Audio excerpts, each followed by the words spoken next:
Hello, it is Monday. I'm 3 minutes late, but I'll forgive me for that. I was going to take a second here, just sharing on some of the other pages. Cindy, how's it going? Cindy says, I'm friends with your guest. I see. I didn't reveal who the guest was yet today. So maybe you did some homework. Also, I didn't have a hint today either. Jeremy Isbell's here. How's it going, Jeremy? How's the move going, Jeremy? All right, just give me 1 second here. I'm almost done sharing this to the socials.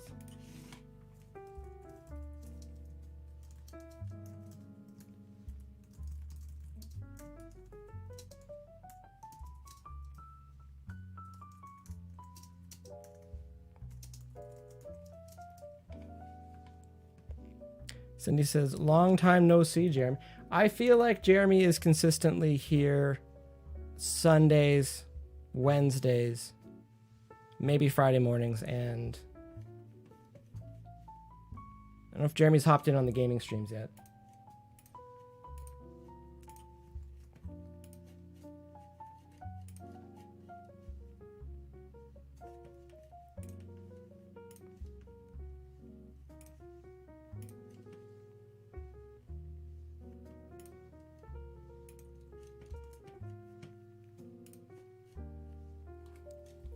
All right, I've done my part to share those to my other pages.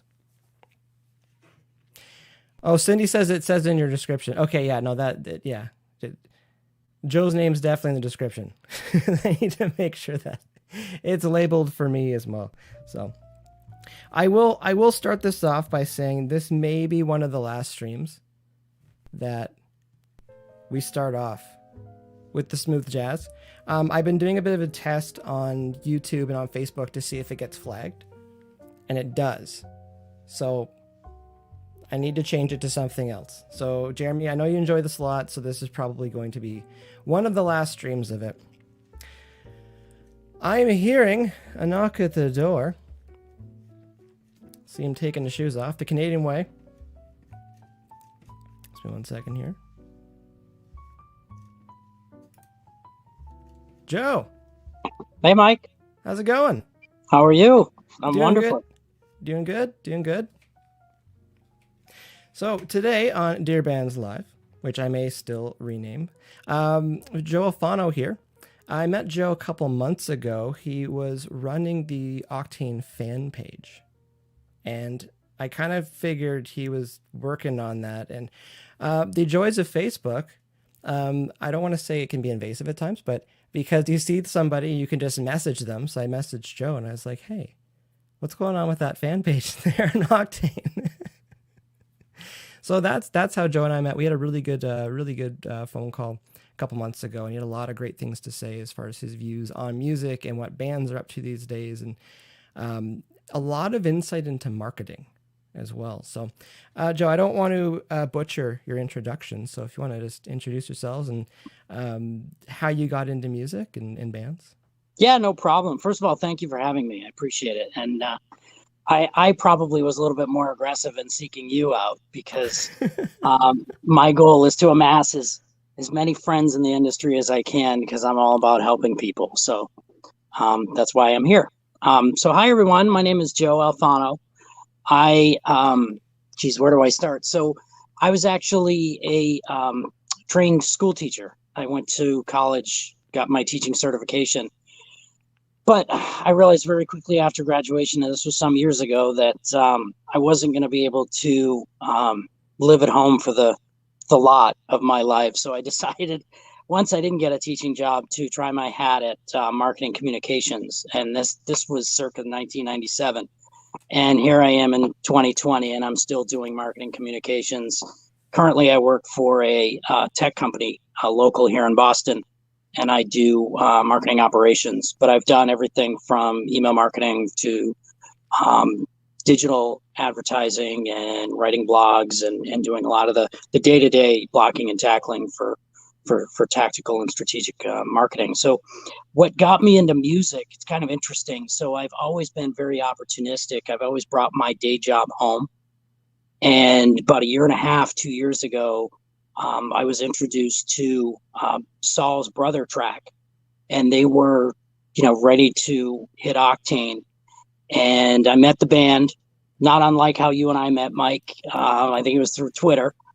And, I got to talking with the guys, and, I said, hey, do you have a fan page? And, they had dabbled, they had a street team, I believe, and they had done something which was a little bit more family oriented. But I noticed the gap, and I, came to the fore with a recommendation and said, I'll just start a fan page for you. And I asked for nothing in return other than friendship and support. And I got way more than that in the process. And so March of last year, 2 months after Brother hit the street, I launched Saul Equal Rising. And present, we're at 4,500 members. And it was actually the start of many pages. I'm running upwards of 8 to 10 pages, whether it be admin or moderating, including the Octane Fan Club, as you mentioned earlier. But what really brought me to leveraging my day job was this idea that I'm always thinking about new ways, fun ways, creative ways to improve and increase, whether that be engagement, membership, brand awareness, whatever. And so I've sort of always looked at things with a little bit more of a business mind. And I thought, man, this is a hobby. I love it. I love doing what I'm doing. But, there's also money to be had here. And so I've been fortunate to be able to work with some bands who've got the budget, who've got the wherewithal and the willingness to support and quite honestly take a risk and work with me. And whether it be creating and driving street team, or what I would call a tweet team, with the backbone of the fan page. But nonetheless, it's really sort of taking that passion of a hobby and turning it into something that someday, who knows, could be, unseating my day job. But for now, it's just it's a payable thing at night and weekend, and I love it. Oh, the hustle's there and it shows, and the passion's there. It shows too. Mm-hmm. Like, again, like being able to identify gaps in the market, as you were saying, or just this thing, like there's lots of things I think that are obvious that bands and artists could be doing, but because they don't have that marketing mind, they're not even, it doesn't cross their mind at all. A lot of them are just like, make music, try to play some shows, and hope things evolve from there. But there's a lot of work that goes into the back end and the business end of things.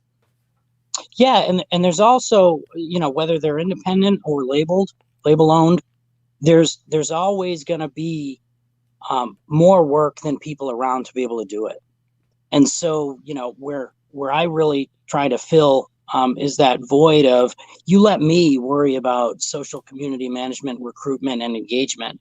And then when it comes time to launch that new release or that album, you've got a ready-made street team, and you don't have to worry about curating it on the fly because you've got a single hitting radio next week. And so I always stress that, it's not unlike a marriage when you work on it, when things are good. You work on recruitment, you work on your street team when you're the furthest thing from your next release, so that you're ready when it's about to go live. No, definitely. I was actually, you remind me of, like, with Saul's fan page, like Saul Equal Rising, like those fans are intense. If there's anything going on, you just see them engaging with the posts and commenting and like bringing other people, and it's like that, those core fans, like that's how bands succeed. Like, and the thing these days is like, you don't necessarily need 300,000 on your Facebook page, because when you really boil it down, how many are actually core fans? How many are actually spending, $10 a year, $50 a year, $100 a year on the band and voting with their dollars that way? Mm-hmm. And then, like, you know what I mean? Like, there's kind of a disconnect sometimes between the statistics and the analytics and what the reality of it is. And when you're mentioning too, like, you're enjoying the work, but you also see that there's money to be made there because you're able to, there is a job description to be filled there. And you talk about leveraging more people as far as the team and stuff. That's one of the things that I do see with some artists, where I'm just like, you can't do everything yourself in the scale that you're trying to do things at, because it's too much. Right. It's too much at a certain point. And I'm a firm believer, like, when it comes to outsourcing stuff, if there's someone that can do it for $50 an hour, and it's going to take you less time to learn it, sort of thing, it's like maybe consider hiring them for it, because Hmm. it's going to save you time, and you can put your time and energy into something else. So, um, yeah, it's like there's so many jumping off points to talk about. One of the things we did talk about briefly, and just bear with me, I'm going to get there, with COVID and us working at home now, a lot of people working at home now. Do you think you would be able to maintain some of this if you weren't working at home, if you had to go to the office? Like that time that you lose just in transit and Well, it's interesting you say that because I was on the receiving end of a early COVID onset layoff. And so, second week of March, I was let go from my company, and they gave me ample notice. But 2 weeks later, we were all sent home. And so, for all intents, most of the spring, summer through July, I was full time on this band thing. So I get this new job back in end of July, and the short answer to your question is the sacrifice of sleep is what I've needed to make to be able to accommodate everything. And I feel that on many occasions, just the compliments of, geez, do you ever sleep? Do you ever stay awake? Because you're the last person I saw post last night, and you're the first person I see post today. And I try to make every experience unique, especially when you're across multiple pages. And I do have a lot of my friends that I bring with me to these pages because I know they're tried and true and engaging and passionate about the music as I am. But I don't want to give them cookie cutter experiences, and I don't want to shortchange the band as a result.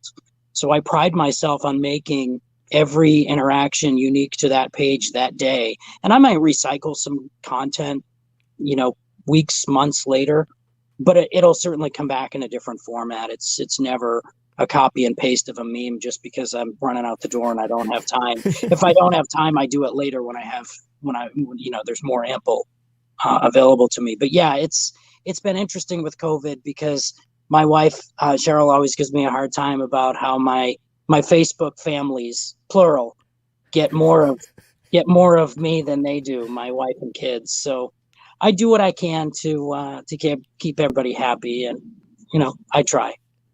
no, it is a lot. Like I know I usually only got a couple projects and I'm working on at one time, but it's like I can only imagine 8 to 10 pages, trying to make sure that they're all getting cycled through properly. Even with management, because I know that they've got to hop around. I think they got about 30 Mhm. bands now with FM, and it's like seeing them hop around and make sure everyone's got some attention. The other thing that kind of popped off when you're talking about stuff, it's like I feel like the music industry has been the Wild West since Napster. It's like once Napster showed up in late 90s or the 2000s, or I guess late 90s, it's like things just kind of went off the rails a little bit, and everyone could kind of just do whatever to try to get ahead. And then MySpace days showed up, and that was another Wild West where everything went Yep. crazy. And it's just, I still remember with Hollywood Undead, like we Dead Set and went and did a tour with them, and it's like Mhm. the amount of people who didn't know who they were, yet they're still like selling out these venues and had a bus. And you did the math on their Spotify numbers, and it's like there's a couple $1 million coming in here and stuff. And a lot Yep. of people don't know because they're not on the radio and stuff, or Mhm. definitely on the radio up here in Canada. So it's like I feel like we're still in the Wild West for music and promotion. And then with the year of COVID, when everyone was scrambling to live stream, and then once they realized that there really wasn't very many ways to monetize that, like they could their shows, Mhm. and it's like, so seeing what bands are still trying, and again yourself like coming in with fresh perspective on things, like it's an interesting time to be musicians. I feel like we have more tools at our fingertips and more contacts at our fingertips. Like you don't need to go through several people or gatekeepers where you can't get into something, because you can probably find your way around and meet somebody. So I'm just thinking of where to start. There was a question here actually. Ella Max. Do you know who Ella Max is? I do not. Okay, system works then, because I don't either. It means it's fresh eyes and ears on this. How do you find core fans? What's your take on how do you find core fans? It's a very good question.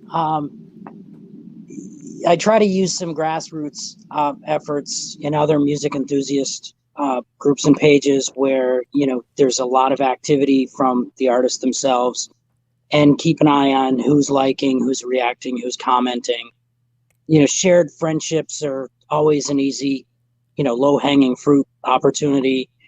Um, but then, truth be told, after a year and a half and 8 to 10 pages, I've got almost 5,000 friends, and then so on and so on. So certainly it's been an evolution, but I think the core fan thing really sort of comes from within the experience across other groups, leveraging my own Rolodex and friends, and then anybody that's close to the band. Because I think that the other critical piece is, which we didn't talk about, the relationship that any, I would say, fan group manager that they have with the band itself, each of the members, is critical, because it's a collaboration, it's a partnership. The only way it's going to be successful is if it's just that.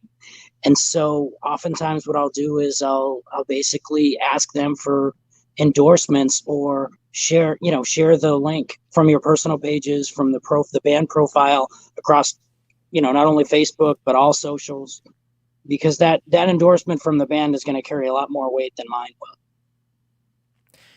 How would you define a core fan?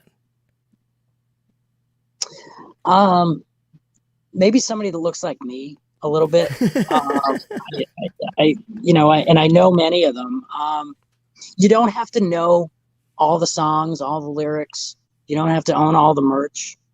But I think, generally speaking, a core fan is somebody who would unconditionally help and support and promote whatever you're bringing to market, and almost an evangelist. And not all of the bands that I support, I know every single track. That's one of the interesting things when you start to get into a paid model, where, and having been on the marketing services side for years, you don't always know who your clients are until you get, you roll your sleeves and start to learn who they are, once you've engaged and started working together. So I've also been able to broaden a lot of my horizons through this, by virtue of the fact that, whether it be meeting, folks like yourselves, and, getting the exposure to the music. But I think generally the hardcore fan for me is just somebody who can't get enough of the music, but can't get enough of sharing it with their friends, and making sure everybody's aware of it. So word of mouth is a big part of it, just being able to pass. Because I think that as much as, putting money into Facebook or YouTube ads or Spotify ads, although I wouldn't recommend people do that. As much as putting into that, it's like all I'm looking for in Facebook or YouTube ads is finding that core fan that's going to spread it to 5 or 10 other people organically. That's where I think the real payoff is, as far as that investment goes. Because very, very rarely, I don't say very rarely, do you see people at shows by themselves, because usually they end up making friends with other people at the show that are there by themselves, sort of thing. So it's like, it still can grow organically like that. I always try to tell bands, like, the idea of, if you can get 1,000 core fans that will vote with their dollars $100 a year, that should give you $100,000 of easy math. So to me, that, and not say it gets down to money when it comes to core fans, but it's like, as far as making sure the wheels can turn and sort of thing, it's a big part of it. Like, you can only share the stuff so much. You can only, that's what I'm looking for. Like, you can only do some of the freemium offers and services of the fan base so much, because it does cost money to get things recorded and get things released and to build the team. Not every team works on commission or percentage. Like, there are some hard costs. It's like when we get CDs pressed up, we're not paying them, 15% of our sales. It's right. Like that money's got to come out. Same with any merch and stuff like that. So that's the goal I always think of. It's just like, start with your first 10 core fans that would do $100 a year, and then go to 50, and then go to 100. And it's really easy math for everyone to make sense of stuff. So I always find that's an issue trying to move forward, is not having the funding for certain things. Well, it's interesting too, Mike, because none of the pages that I run, and I'm not laying claim to this by any stretch of the imagination, but none of the pages that I run have like a Patreon model. And I see the value. I certainly get it. I understand this idea of exclusive content and early access, but I'm also the type of person that figures if you're going to create a venue that's a private group setting that's already a click or two through, you're now asking for another leap. And that, is a transaction. And so what I try to do is instill in the band that the money will come back by, the early access exposure, the discounted merch, or the exclusive merch. There's a whole line of equals merchandise within the Sol, ecosystem. It's just amazing, right? So when you think about that, and you can sort of create revenue streams, offshoots of just a free model, if you will, you afford yourself the ability to keep the funnel wide open, and you're constantly putting people in, and they're coming in and going out for sure. There's no question. I try to manage attrition as best I can, but every page, just like, what you'd find in any marketing database, you're going to get 80% of the response from 20% of the people. That's just the way it goes. And so the hope is that you get enough mass and volume so that you can offset that 20%, so that you're not going to the well so many times and saying, here we are again, John and Sally, we need you to go post. John and Sally are hopefully bringing, Tom and Harry into the mix, and, you've got a little bit more of a stretch where you've got an extended team. And so I try to keep always a focus on, like I said, recruitment, but engagement and incentive. I think incentive is critical because we're all human. We all like to know that what we're doing is appreciated. A lot of times we want tangibility. We want to put our fingers on something. Maybe it's, a discounted hoodie, or, a wall flag, whatever it is. If I can get exposure to something, I'll throw you a couple extra tweets. I'll do it. I don't even like Twitter, but I'll sign up for your, for your sake. If I had a nickel for every time I heard that one. And I love people for it because they're going out of their comfort zone to support and evangelize. And that says a lot. I want to just hop back here. LMX says it's about building community. Awesome. I understand. Great advice. It is really about building community. And actually talking on the tip for subscription based models and stuff too, and Patreons. So I know a couple of friends that have been using them, and it's been good. And I think too, it's also encouraged them, almost like school style, where it encourages them to put deadlines on stuff, because it can get really bad. When you don't have firm deadlines on things to get things out, it's like you don't really have that that urgency to get things done. So I think there's an upside to that, but trying to find the sweet spot, I think, for what the market can bear for subscription. And then, as you're saying too, like there's that another barrier to entry. There's another part of the funnel that it's like, does someone want to go through that? And I feel like not many fans want to go past that because there's so much content that's based around. But where I'm going with this is on a platform like Twitch, where you've got so many gamers, streamers, specialty streamers, niche market entertainment things. People will subscribe to that because they know that they need this to keep going. So like I see it on the Twitch platform, the Twitch community it's totally like, it's not weird there. Like it's accepted. And it's like, I don't feel like music's got there yet. So. Right. Yeah. And I think music is doing what everyday life is doing. And when hearing Mark Zuckerberg say what we can and can't do, we want to take our toys and go somewhere else. Right. And so we try to make sure that we're playing nice where we can so that we can still have an account that's not deactivated and we're not in Facebook jail. But we also know that we've got to diversify our social portfolio because we've got to expand. And you know, one of the pieces that I continue to hear from bands is that, you know, they've got really strong Facebook likes and followers, but conversely, they're really, you know, lagging behind on Instagram and Twitter and other things. And that's because it's an early access, early adoption thing. That's where the masses are. But I'm seeing a lot of bands nowadays try to scrap for more share of voice across Twitter and Instagram. The good news is everybody's in the same boat. The bad news is everybody's in the same boat. No, I hear you there. When you talk about the different platforms too, I always try to encourage people in the band, like find something that you just like that platform. Like you just like Instagram, or you just like Twitter, or you just like Facebook, or like find your platform that you're comfortable on that makes sense to you. Because I haven't met very many people that are good at all the platforms. And then you probably agree with this. Like it can take a while to give them proper amount of attention to each platform. And it's very rarely you can take one piece of content and just slam it across all of them and go, okay, job well done. And then not follow up on it, and not read the comments and reply to things. It's just, it's a lot of work. Yeah, absolutely. And what's interesting is that, you know, to varying degrees, bands will embrace this idea of a content calendar, you know, and just an overall project plan. Like, what are we doing this week? How does that wrap up into the whole of the month? How does that support the fact that we've got a new single hitting in 6 weeks? Are we teasing enough? Are we talking about pre-saves? Are we doing what we can?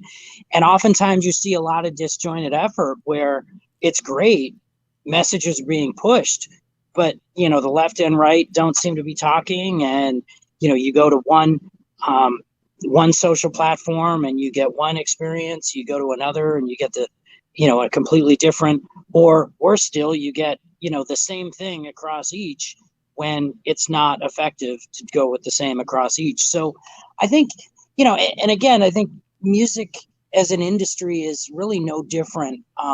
You know, you're either an early or late adopter when it comes to promoting your business or your message or your product. And, you know, for all intents, it's also a copycat thing too, where you see what others do and you say, hey, I want to try that. Or, geez, I see what this guy's doing with Twitch. Let me see if I can mirror it. And I think a lot of people are really smart to do that, because if somebody's going to pave the way for you, why not? I think where people get tragically left behind is when they expect the same results. And that's tough, because you just assume it's going to work over here for them.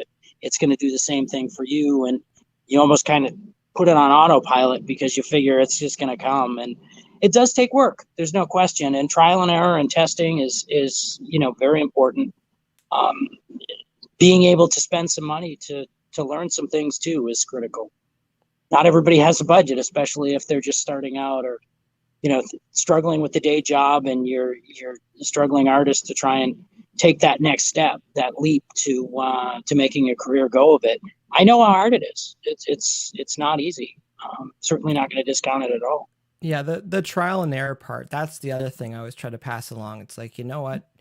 If you think of something and you want to try it, because the beautiful thing about the internet is something can come and go so quickly. So if it doesn't work, it should get buried pretty quickly in the next couple of weeks or next couple of months. And you're saying too, when you see someone that's doing something and you're like, that's cool, or you really like it, yeah, grab it. Like, you're allowed to do that. As far as how to position some of your tweets or some of your content stuff, yeah, try and use that and try to put that into what you're doing. Because they probably got it from somewhere else too, sort of thing. You know, it's getting the word out. So you got to experiment. And I always tell the bands, tell the guys too, it's just like when we know something's working, we can just keep tweaking that still. But don't think that it's like it's in the stone. This is how we do this, and we just keep pushing it through, because there's again, Wild West. It's like not going away in music industry. What is something you've seen a band start doing we always joke about there's the before times, like before COVID and then during COVID. Like what's something you've seen a band start doing since COVID kind of took over and shows stopped that you're like, that's smart, or like that's a good use of time or good way to engage with the fans? So I'm going to make a plug for my friend Tyler Levinson from Afterlife, because I think he is one of the most engaging, interactive, genuinely supportive for the cause artists that I've come across. And he makes it a point to respond. Another one is Jonathan Norris from Kingdom Collapse. Make it a point to respond to every post, react, whether it's in the Octane fan club or it's their own Afterlife or the Kingdom Collapse Army fan pages. I ask them how it's going to be when they get busy again and they can't respond to everything the way they are now. And their response to me is, I'll worry about that later. But Tyler is just one of these, really hardworking souls. And, I want to say it was maybe about a month ago, he came upon an idea, pushed a promotion on the Octane fan club. They had just done their Octane spotlight, their artist spotlight. And he posted something saying that if anybody buys merch by midnight, I'll send them out some handwritten lyrics. And it's be careful what you wish for, because he got a ton of response, right? But he's still finishing those things and he won't rest until he does.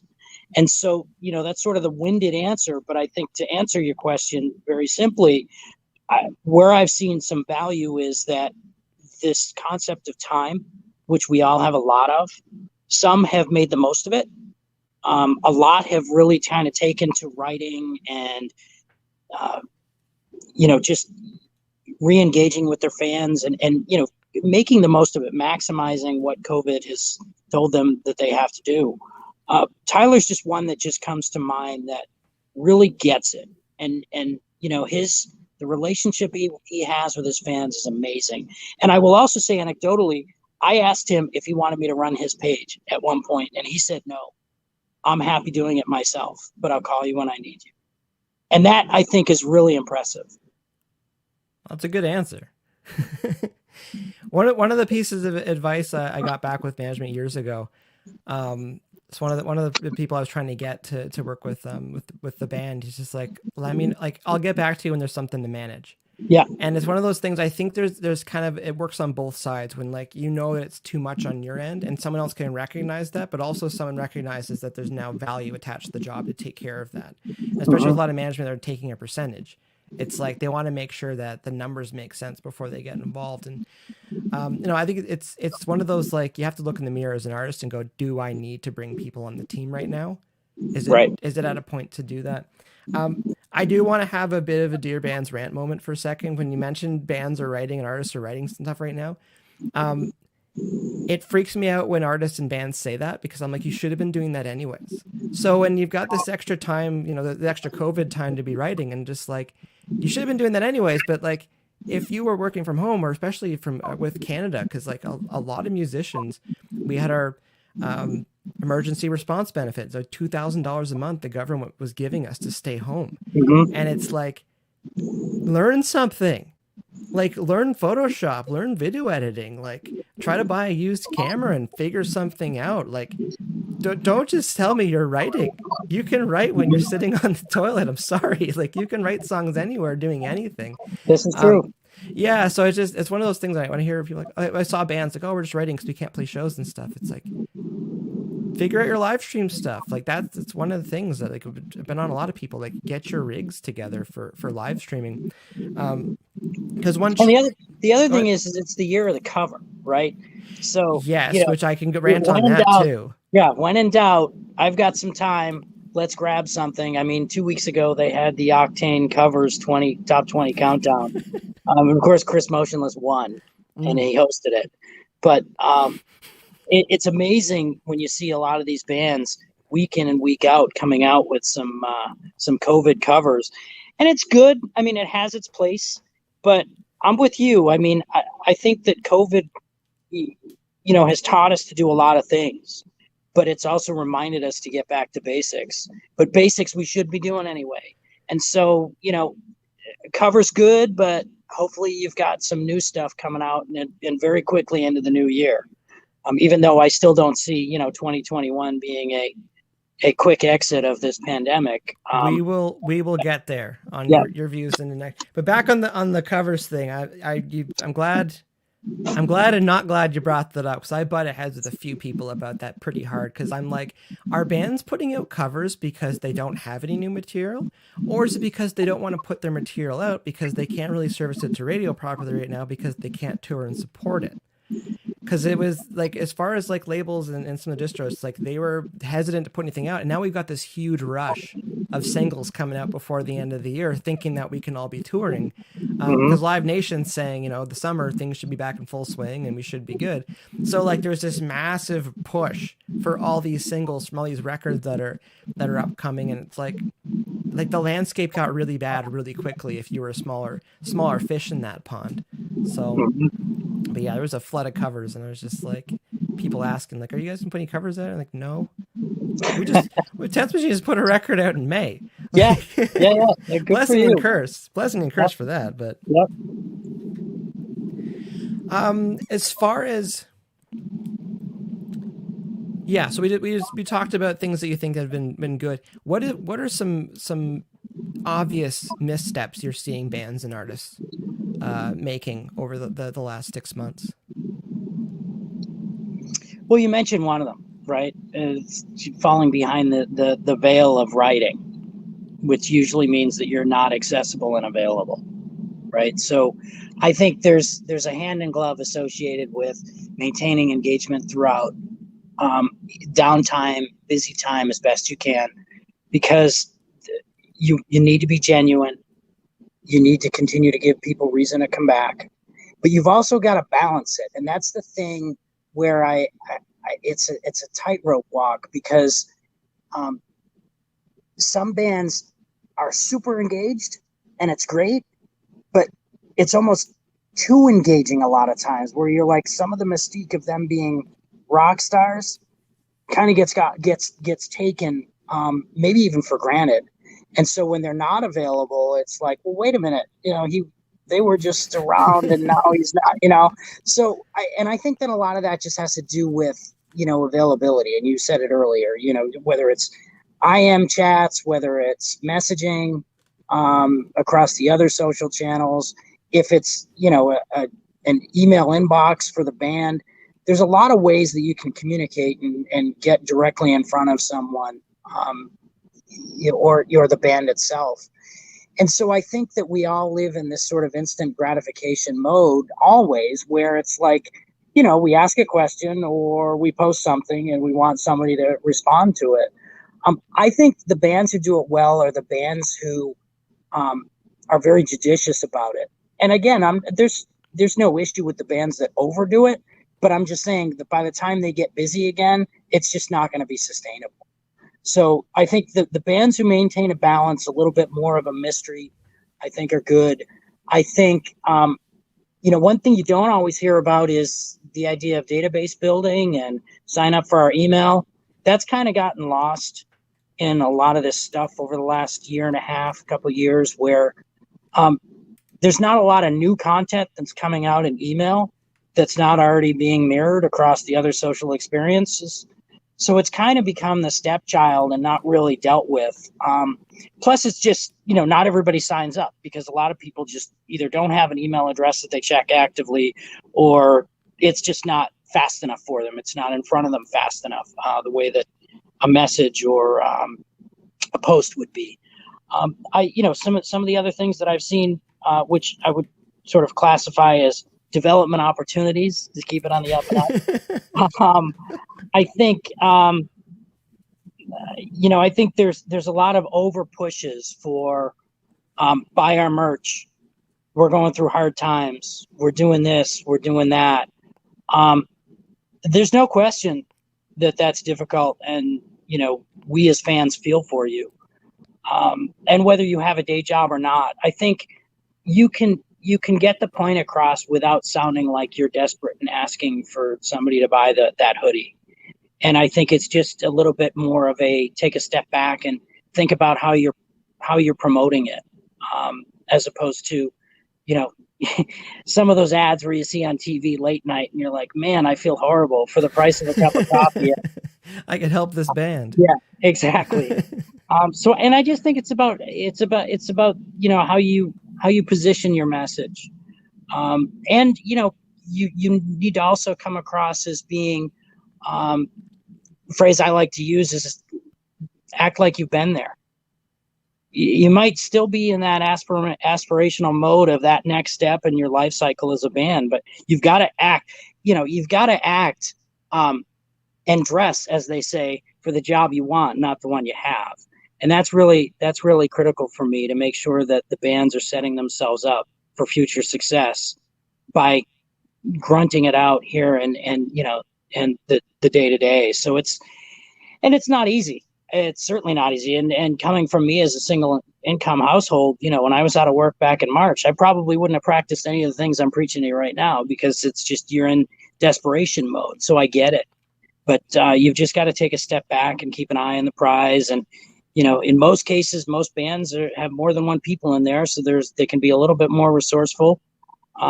You know, I really tip my cap to the soloists, because they've got, you know, they bear the weight of the world on themselves. But I really think that bands need to continue to embrace this idea of, how do we balance promotion and versus being overly aggressive salesy. And it's hard, because you don't have that merch table at a live show to fall back on. Yeah, the merch table is the hub. Usually people come over there because they're looking for something, or they want to engage and talk and stuff. And it's like, you can do your live streams, but you don't have the merch table there. And even Brendan, the bassist from Tense Machine, he plays with a group called Classic Albums Live. And they play classic albums, note for note, cut for cut. But it's like, they have a tip jar, like a digital tip jar kind of set up for things. And it's hard to find the time to work that into the show, where it doesn't feel like it's just kind of pushed into there, sort of thing. Like most bands at the end of the show, it's like, okay, come say hi to us at merch. That's the easy way to say, come by the merch table. But I think it's a little bit difficult on platforms like Facebook or YouTube to find that sales point. Twitch is easier because it's like accepted in the community to subscribe to the channel, or to pay or to tip and stuff. I want to hop over to another. Elamax is killing it today. Talking about the dress for your job you want. It says, love that, smart, fake it till you make it. I disagree. I think there's the big difference between dressing for the job you want and faking it till you make it, sort of thing. Because you can still carry yourself in a professional way and in the type of league that you want to perform and play in. But I feel like when you meet musicians who are faking it, you know that they're way outside their league and they found their way into something, and it's like, you don't really know what's going on. Or so if somebody that's, you know, say you're in the hospital and it's like, there's a doctor and you're like, not really a doctor, but they managed to kind of get their way in there. And you're just like, wait a second, you don't really know what you're talking about. And they're like, no, I'm still, you know, 5 years away from graduating, sort of thing. But with music and arts and stuff, like, I don't think they're faking it till they're making it, but definitely, you know, some easy things. And I think everyone that I've had on the show so far can agree. It's just like, you know, be polite, be kind, be punctual, you know, have your gear together. There's certain things where at any level, there's certain professionalism that is expected of you, and you're not needing to fake that till you make it. I had to pick on that for a second. The fake it till you make it thing. It's like, it's not the same as dressing for the job you want, sort of thing. Yeah, well, I'll but also say too that it's such a relationship business that, you know, you'll be seen right through. And I think whether it's online, whether it's through digital dialogue, or even in person when COVID finally lifts, you're only as good as, you know, the experience that you're giving to your fans.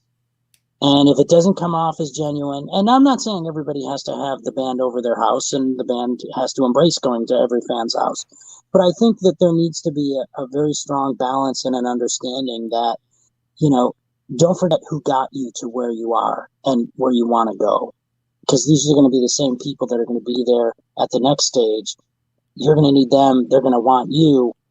It's a marathon. And so I think that it really has to be a forest through the trees thing, that you've got to see what you're going after and not lose sight of what you've got going today. No, I would say, adding to that, like, the music industry was already getting smaller, and COVID made it even smaller, even faster, because some of the jobs dried up. Some of the labels, like, they're having problems, and the management companies are having problems because you don't have your artists doing stuff. So you don't have the money coming in. So people are kind of jumping ship from some of those things. So like the industry that was already kind of small just got a little bit smaller, and everybody talks, because as you're saying, it's like, as you're going up, you don't know who you're going to be meeting coming down. So you want to make sure that everything's okay. And one of the things too, because I remember when Sony and BMG merged in Canada here, and it's like, I saw what happened to the Sony building, because I was doing some work out there at the time, and I saw what happened where all of a sudden everyone wasn't buddy anymore, because now it's one of those things. There's two chairs and there's three people trying to get So it's just knowing how small the industry is, and you're saying your reputation with your bands, but reputation within the industry as well. And I think people do see the reputation with the fans and see the reputation with the industry, and it's got a lot of weight to it these days. And even going back to the beginning, the idea of building a team and stuff like that. Some people see people and they're just like, they have trouble keeping team, or they have trouble keeping their bands together, trouble keeping certain elements of their business going. And it's like there's like, when it comes to like musicians and industry, it's always trying to think the right way to word it. There's a bajillion bands, and there's only so many labels and only so many people in management stuff. There's always another band waiting behind them to kind of move on to. And because I've seen that happen before with bands where they're not willing to play ball a little bit, and then the management, label drops the band, management moves on, and they wonder what happened. It's just like, because there's another band with 5 people in it with the same haircuts playing similar music that are giving them less hassle and putting in more effort. So, end rant on that. Sorry. That's fine. It's appropriate. It's just, I like to bring it back a little bit too. It's like, there's been, the last 6 months when I see how many bands have been doing nothing, it's just like, there's so much opportunity there. And like, I remember telling a couple bands too, especially with the live streaming thing, you're talking about like maintaining that clip of output as far as streaming and stuff. And just telling them, like, it's easy for bands to do something for a couple of weeks or a month, but to keep it up for 2 months, or to keep it up for 6 months, or to keep it up for a year, it's really difficult.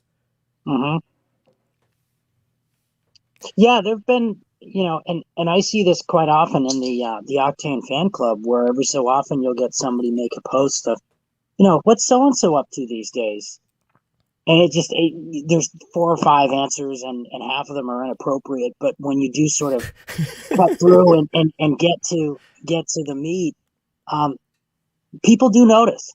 They notice when you're doing a lot. They notice when you're overly active, and when you've got you're constantly bringing to market some content, and you're really active.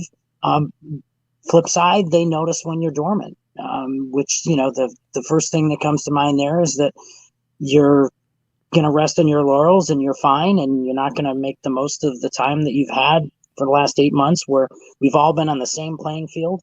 Hopefully we'll never experience the same playing field again, but nonetheless, and many of bands that sort of jump into my head as I think about it. Where are they? Like, they were relevant before COVID. How come they aren't anymore? They disappeared. And you wonder if they're poised for a breakout in 21, or they're just gonna they'll pop in and when they're ready. But I think it is important. I think the relationship with the fans is key. I think the humility of knowing that it's really a fan run business, because if you've got nobody to play to when you're at that venue, then you could have the Yep. best set ever, but nobody heard it. So, not all bands embrace that, and I get it. And a lot of it has to do with tenure, success, and ego, and all of that stuff.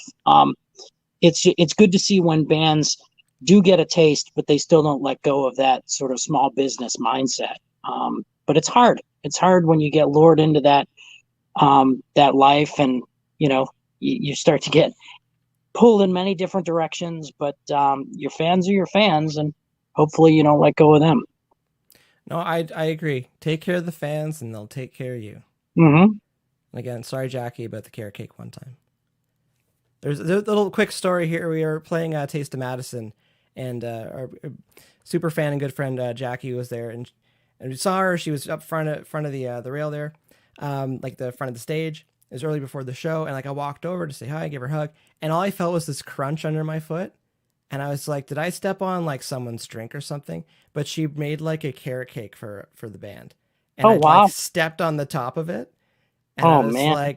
I was like, I feel really really bad, but I'll still eat it because it had a cover on it, sort of thing. Yeah, take care of your fans, and your fans will take care of you. Yep. Just expanding on that too. It's like we talked about it briefly, but like the barrier to entry for a lot of bands and artists these days, like it's kind of gone. Like as far as you can kind of make your own music, you can put it out, you can promote it, like you can do your own videos, your own lyric videos. There's a lot of things, a lot of pieces that you can put together. They might not be the best and most refined, but like you can still put them out and Mm-hmm. move forward with it and just kind of get the ball rolling. I'm trying to think of where else to, because there's lost my train of thought. That's fine. It's okay. There's a lot of things with bands these days. Things that you can do. Oh, the barrier to entry.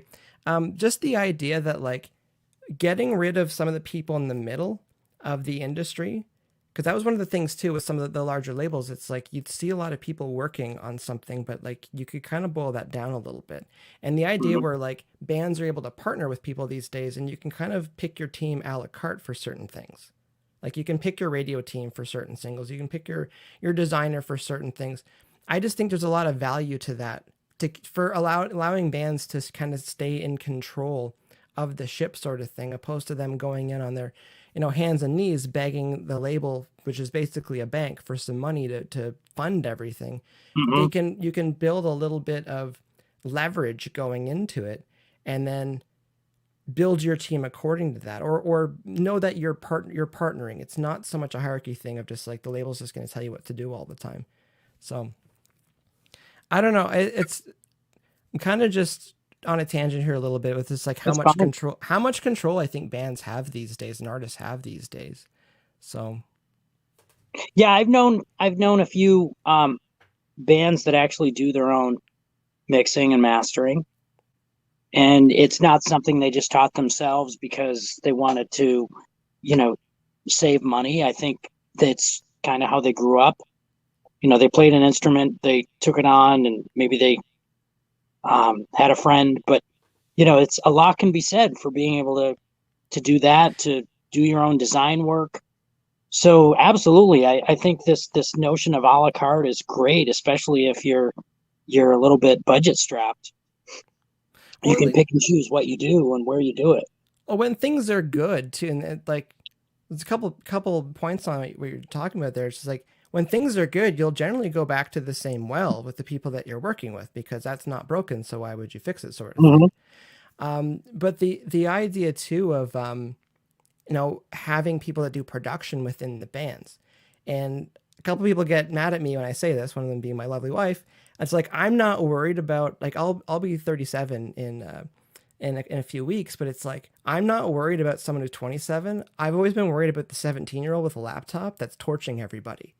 Yeah. Like their production skills are awesome, and they're not stressed about stuff. They're making music and they're just putting it. So I'm always paying attention to those bands in the late teens, early 20s to hear what they're up to, because like I think production's easy. I've been doing production for a long time, but it's like I get more excited when I hear what the next generation's doing, because they have Mm-hmm. no rules. And it's just, they've got all these tools at fingertip. They got all the time. Like, you know what it's like when you've got bills to pay and you've got your overhead and family to take care of. You have a different set of priorities when like money needs to come in. But when you're 17 and you don't have a mortgage or rent or car payments or anything, you just have your, you know, your laptop or your computer. And so one of the things too, I think going forward, we're going to see more and more bands and more artists that can keep the production in house because it's such an edge. Because we were talking about it too with bands wanting to record their, you know, recording some covers and stuff like that. Yeah, it's quicker just to go and, you know, rip that out pretty quickly. But it's like a lot of them still needed to pay the studio time or pay for the producer or pay for the mixer. Like, there's these other costs that might be there. And imagine you're at work and like you don't have that money to put back into the band for certain things because it can get up there for production costs. So I see that going forward too with a lot of bands. And again, going kind of ranting again, just with some of the bands that didn't do anything with this 6 month time. It's just like, if you've got 4 people in your band, everyone should be recording. Not everyone's going to be awesome, but like figure out how to get your stuff done where you're living so that you can pass it around, even your demos, anything. So, going into 2021, we talked about it very, very briefly.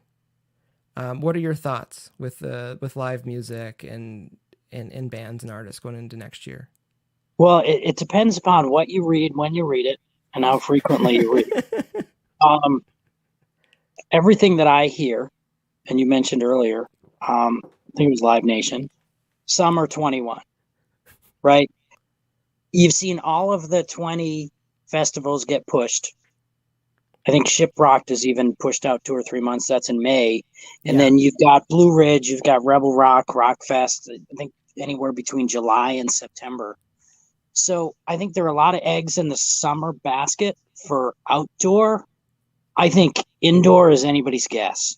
And it's going to be, sadly, I think, an instance where you're going to get those rogue bands who are going to keep pushing the limits on number of bodies that they can bring into a venue and how much is too much versus just enough, right? So it's going to be this balancing act that people are going to have to, and the venue owners too. I mean, they're going to have to face some consequences if they overextend. But I think my general feeling is you're going to see a ton of new music. You kind of alluded to it. You're going to see a ton of new music in like February, March, April. You'll see, hopefully, with the time, you're going to see a very fruitful summer, fall release schedule for album, and hopefully timed with the ability to, you know, end of Q4 next year calendar into 22 when maybe it's resuming normal schedule. I just think it's a crapshoot from, you know, January to June, July. And if you get something, you get something, and you just be happy that you're getting anything. I love hearing that you're already thinking about Q1 2022.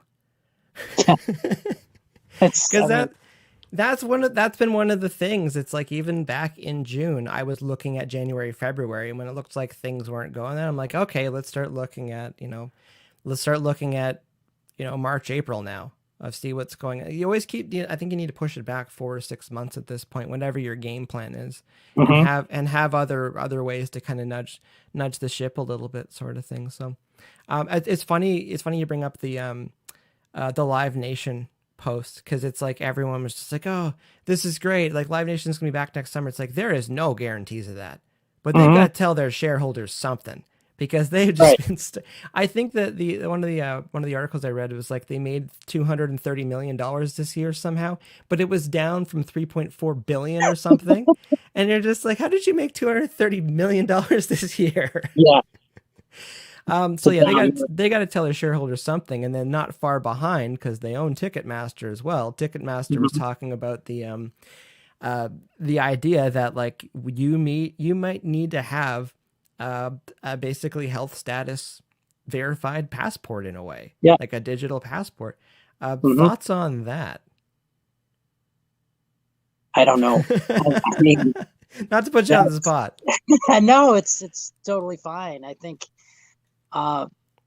there were a lot of references this year to Back to the Future, because I think that this was the year that back in '85 when the movie was made, they were all Yeah. about going to 2020 or whatever it was. Um, we are continually going back to the future. There are more and more things beyond just, the vacuum cleaner that does it, that works itself, right? The cars that park themselves. I think that, it's both blessing and curse, but I think it's like it's got to be an insurance policy. This idea of having continued checks and test results, and keep taking somebody's temperature reading every 2 minutes and all that other stuff, and it's crazy. But I think it's one of those, you got to pay to play, and that's what you got to pay if you want to do it. So the follow-up question would be, would I, as much of a concert goer as I am, I probably would, because I'm so into it. I probably it wouldn't bother me until after the fact, I guess, but it would probably be one of those things where I'd be like, well, what's the alternative? Not going? Well, okay, well, I'll take my chance. I think that's the thing. So remember that the day that the Ticketmaster stuff started going around, it was similar to how the Facebook terms of like music guidelines came out, and then like 2 days later, Facebook was like, "Everyone, just chill out. We're not shutting everything down. This is back end legal stuff." And then Ticketmaster did something similar. And I see people saying, "Well, I guess I'm not going to concerts anymore." And this, you will. The thing is you will. The testing is going to get better. It's going to get quicker. You won't be waiting 2 hours in line to get a test and then 2 days to get your results back. The testing's going to be really, really quick in the next couple months. It's going to get quicker and quicker. So you won't be worrying about that. But also, even back in January, it's just like things were spread because of flying. It's the airports. It's like, that's why New York got hit so bad. It's when the West Coast got hit. But it's just like, that's where it came through. So the idea where if you can kind of bottleneck some of those places and then do the testing there, it's gonna decrease a lot. I think in our countries. So yeah, the idea is, you're saying, the idea of not going versus getting a quick test to make sure that you're clear and you can go and experience it. I think enough music fans are going to vote for that. But I do see the indoor concerts being significantly reduced capacity, which, for me, who's not a big fan of, this sounds weird, not a big fan of large groups of people. The idea of 1,000 cap room that might have 200 or 300 people in it, that might make the experience even better for a lot of people, especially if you're vertically challenged. Like, so you don't have 6'4". You and me both. Yeah, 6'4" dude standing in front of you, and you're just like, come on, like we paid the same amount of money. Stand behind me, seriously. So I think there should. Go ahead. Sorry. I was just going to say, I think that all depends upon the band's following, right? I think, some bands who may be used to a much bigger venue it'll be a step back for them. For others, maybe mid-tier, smaller type bands, they're going to be in a position where it's right in their wheelhouse. It's something that they're used to. But yeah, I'm not a huge group person myself. I don't like a lot of groups, especially if I'm elbow to elbow. It's with or without mosh. The leaving is what gives me anxiety. It's like, I would rather like lose a little bit of the last song to get ahead of the rush than to like feel like sardines trying to get out of venues. That bothers me. Right. So, on that topic, I really appreciate you hopping on here and carving some time tonight. What was the last show you saw before COVID hit? Well, before COVID hit, it was last summer. I saw From Ashes to New here in New Hampshire, Awake at Last, and Palisades. It was in August. Nice. Who are you looking forward to seeing when concerts come back? I got to get out to see my friends in Kingdom Collapse out of San Antonio. I do want to see the 20th anniversary Sickness tour, which has been moved till next summer, but that will be a nice show.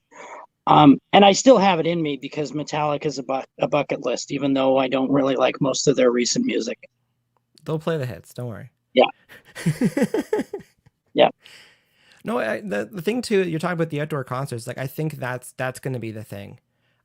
next summer. It's just any place that they can put a concert outdoors, it's going to happen Hmm. because you could keep the capacities up. And even the thing too with the drive-in concerts this year, it's like I see that being a thing for a while. Yeah.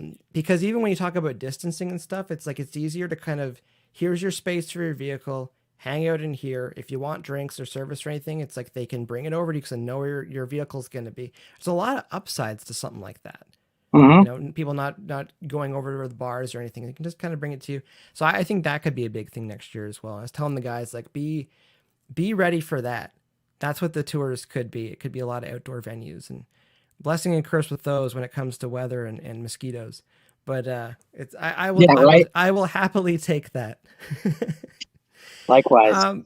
So Joe, what is next for you? Anything you want to plug? Any artists you want to plug? Upcoming releases?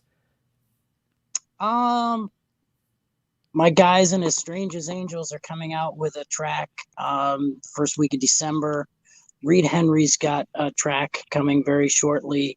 I'm trying to think what else. I know my dudes in Any Given Sin are working on some new stuff as we speak. Saul just released their album, so The if record came out. you haven't checked it out, you should check it out. I wanted to say did they put out an EP? Were they touring on an EP or just singles? They had an EP. Brother was on Eons, which was their EP from 2 years ago, and they just released about a month ago Rises Equals, and it has a few songs from the EP. I think there are 14 tracks on there. Right. I just thought that was like it just kind of like dawned on me when the record came out. I'm like, did they just tour and blow up on an EP? Because it just seemed like forever. Like they always had songs, always had singles coming out, and then like our debut record. I'm like, what do you mean debut record? Like you've been out for a while. You're on everything. You're on your festival and everything. So very, very cool. And where can everyone find you? Well, I'm on Facebook pretty regularly, as I've said. I run a bunch of pages, so I'm happy to share the pages that I am part of and comments and whatnot. I'm on Twitter, JALFANO73, and you can hit me up on Messenger anytime, all time. I'm always happy to help, up for a challenge, up for a chat, no matter what time of day. Very accessible. As you're saying earlier, it's like, when do you sleep? So, right. But when you love it, the time just seems to pass. Yeah, it doesn't feel like work. It's good escapism from my day job and everyday stuff that's going on, because the world continues to move on outside. I keep myself busy, and that's just what I've chosen to do. So it's cool. Excellent. Well, Joe, I appreciate your time. Likewise. I'm sure all the bands and artists appreciate your time. And again, you're very knowledgeable. And again, the fresh insight that you have to obvious oversights that bands and artists are making. It's just like, it's so valuable. So can't thank you enough. Appreciate it, Mike. Thank you for having me. Sounds good. All right. I'll see you out in a second. I'm just going to wrap this up here. All right. Thanks, Joe. I'll see you in a second. Bye-bye. So that was Joe Alfano, consultant. I want to call him an artist manager. He's above and beyond the job title that he gave me earlier. His insight, his attention to detail, his care for the bands. Again, I had a really good call with him a couple months ago when Tense Machine was kind of poking around the Octane fan page there for a little bit. It's so refreshing to hear somebody with fresh perspective on marketing for bands, because it's like, not to say if you can sell one thing, you can sell another, but when you see some of the issues bands and artists have trying to make the sale, but also grow the community, because they realize that the community's there. It's easier to sell the ticket, sell the hoodie, sell the music a little bit, because the fans are voting with their dollars. So, and that's what kind of keeps the bands and the music kind of flowing. So, lots of great insight there. Thanks everyone in the chat for taking part. Again, there was a few questions in there. Might go through the comments on Facebook again after and reply to a few more things more in depth. Again, Joe Alfano, I'll put his details in the description below on YouTube if you want to figure out where he is. But again, he's very accessible, if you want to find this guy, which I think you do, you know where to find him. So again, I'm Mike from Langford and DearBands.com. Appreciate everyone taking part tonight. I got a special guest next Monday as well. He'll have his Wi-Fi up, so should be better. All right, thanks again, everybody. I'm gonna get going here. Talk to you later.